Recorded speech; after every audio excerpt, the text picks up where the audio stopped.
Plooy leads middle order fight back for Derbyshire. Durham returned to action away against Derbyshire. The two sides separated in the Division 2 table by 30 points. The visitors in the bottom half, the hosts struggling to keep pace with the promotion chasers. A win a must if they're to keep that dimming dream alive. And they'd have to do without Shan Masood, back in Pakistan for T20 commitments, and his replacement Leus didn't fare as well as his predecessor. Out for 4, caught behind to the second delivery of the day. Durham soon had a second wicket. A lean season for Billy Godalming continued, bowled by Ben Rain for just 2. Wayne Madsen and Brooke Guest looked to calm things down, but they couldn't deny Chris Rushworth a second.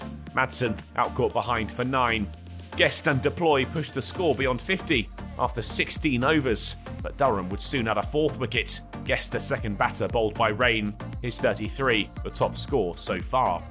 Plooy and Kame added some solidity to the innings and held back the Durham attack, all the way through to lunch, walking in on 85 for 4. Durham had picked up wickets at regular intervals before the break, but Leus, Plooy and Harry Kane came back to the middle in determined mood and denied their visitors further progress. They pushed the score to 3 figures when Plooy turned Rushworth through the leg side for 4, and after facing 89 balls together, they went to a 50 partnership with a quick 2 off Coughlin.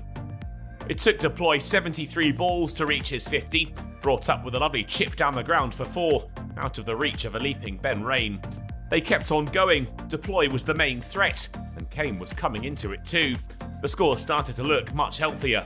Kane soon joined his partner on a half-century, up to the mark with a single off Rain. 121 balls needed to get there. Derbyshire in the ascendancy, with tea just around the corner.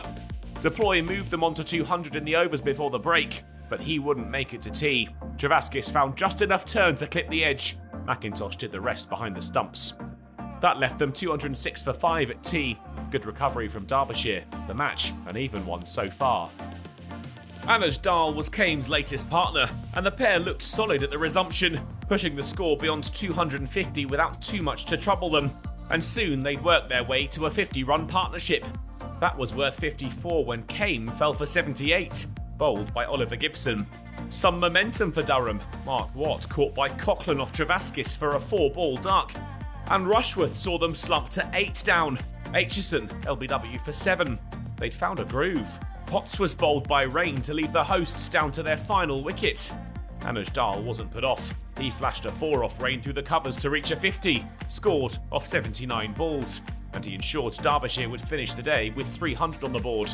But he wouldn't be there when they resume on day 2. Caught behind off Gibson for 56 to leave Derbyshire 306 all out. Time called on the day with the fall of his wicket. The opening exchanges had come to an end with little to separate either side. The visitors won't be too intimidated by the total though. Quick wicket for the hosts would set the cat amongst the pigeons when they return to the middle of the Incora County ground tomorrow morning.